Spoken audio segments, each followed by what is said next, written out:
Friends, કાલે આપણે આજ્ઞાર્થ વાક્ય એટલે કે ઇમ્પરેટિવ સેન્ટેન્સના થોડાક પ્રેક્ટિસ વાક્યો જોયેલા હતા. આજે એનાથી આગળ તમારી સામે 5 વાક્યો મેં ઇમ્પરેટિવ સેન્ટેન્સના જ લખેલા છે. ધ્યાન આપશો. I said to Riya. પેલા વાક્ય વાંચી લઈએ, પછી એનો ભાવ વિચારીએ.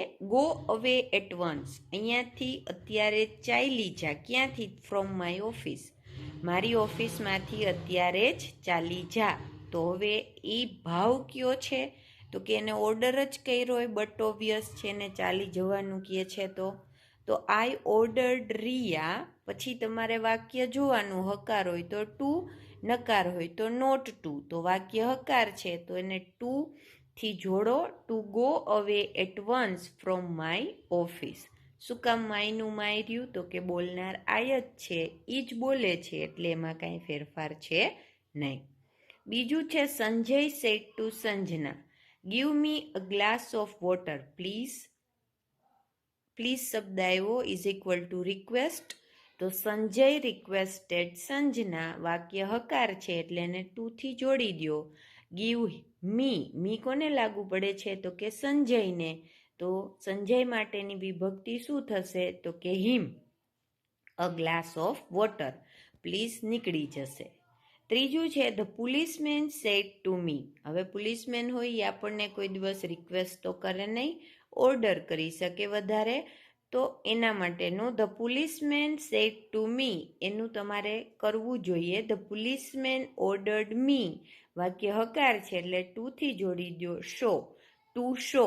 મી કોને લાગુ પડે છે? તો કે ધ પોલીસમેનને, એટલે હિમ. યોર એટલે કોને લાગુ પડે છે? તો કે મીને લાગુ પડે છે, એટલે એની વિભક્તિ થશે યોરની જગ્યાએ માય. Licence quick. એના પછી ચોથું છે ધ ડોક્ટર સેડ ટુ વિશ્વાસ.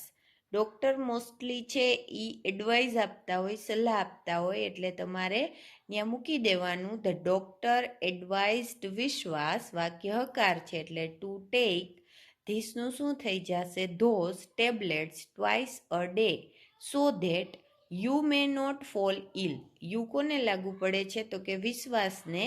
તો હી મેનું માઇટ નોટ ફોલ ઇલ. એના પછી પાંચમું છે the teacher said to Nilesh, don't be over smart or I shall punish you.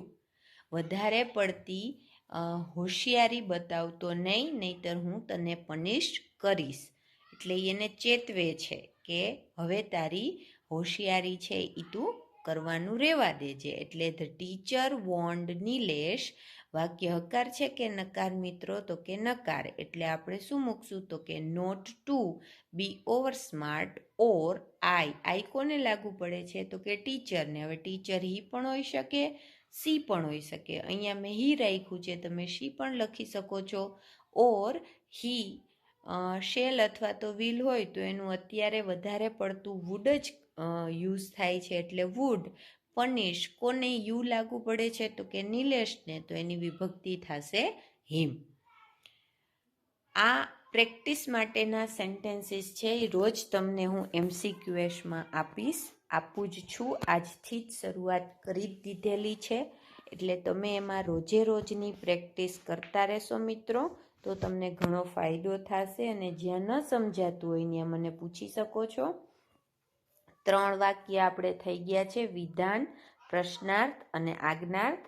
હવે આપણે જોઈશું ઉદ્ગારવાચક વાક્ય. ઉદ્ગારવાચક વાક્ય એટલે શું મિત્રો? તો કે ઘણી વખત તમે કોઈ દ્રશ્ય જોઈને ઉદ્ગાર આપો છો, અરે કેવું સરસ. તો એ અરે કેવું સરસ એ ઉદ્ગાર છે. પણ તમે જ્યારે એને ઇનડાયરેક્ટમાં ફેરવવાનો પ્રયત્ન કરો છો ત્યારે અરે કેવું સરસ એમ લખી શકાતું નથી. એને પણ ફરજિયાત વિધાન વાક્યમાં ફેરવવું પડે છે. એટલે આપણે એક્સક્લેમેટરી સેન્ટેન્સ છે એનો પણ બંધારણ કેવી રીતે થાય છે એ વાક્યનું જોઈ લઈએ. બોલનાર જેમ છે તેમ. પછી આરવી લખેલું છે મેં એક્સક્લેમ્ડ વિથ. હવે ક્યારેક તમે કોઈ દ્રશ્ય જોઈને બહુ ઉત્સાહમાં હો તો આનંદથી કહેતા હોય અરે કેવું સરસ. તમને નવાઈ લાગી ગઈ, ઓ કેવું ફાઇન. તમે ક્યારેક આનંદથી કહો એ જીતી ગયા જીતી ગયા જીતી ગયા.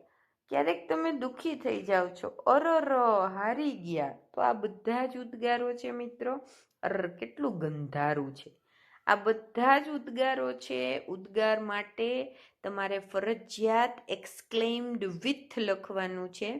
જો આનંદનો ભાવ હોય, હુર્રે, હો, તો એના માટે તમે લખી શકો છો. આનંદનો ભાવ હોય તો વિથ જોય, એટલે એક્સક્લેમ્ડ વિથ જોય.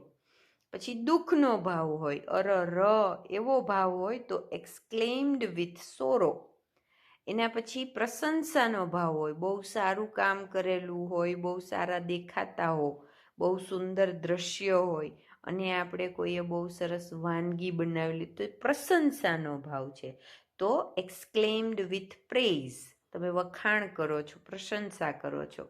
પછી આશ્ચર્યનો ભાવ હોય, ક્યારેક તમે જુઓ છો, ઓ વાવ, તો એ બધાય આશ્ચર્યનો ભાવ છે. તો સરપ્રાઈઝ આપણે થઈ જઈએ છીએ, તો એક્સક્લેમ્ડ વિથ સરપ્રાઈઝ. અને ક્યારેક ડિસ્ગસ્ટનો ભાવ હોય, તિરસ્કાર, અણગમો હોય, કેટલું ગંધારું છે, તો કેટલું અઘરું છે. આમાં ડિસ્ગસ્ટ છે, તિરસ્કાર છૂટે છે, અણગમો થાય છે, તો તમારે એક્સક્લેમ્ડ વિથ ડિસ્ગસ્ટ. સાંભળનાર છે જેમ છે તેમ. સંયોજક ધેટ, ફરીથી.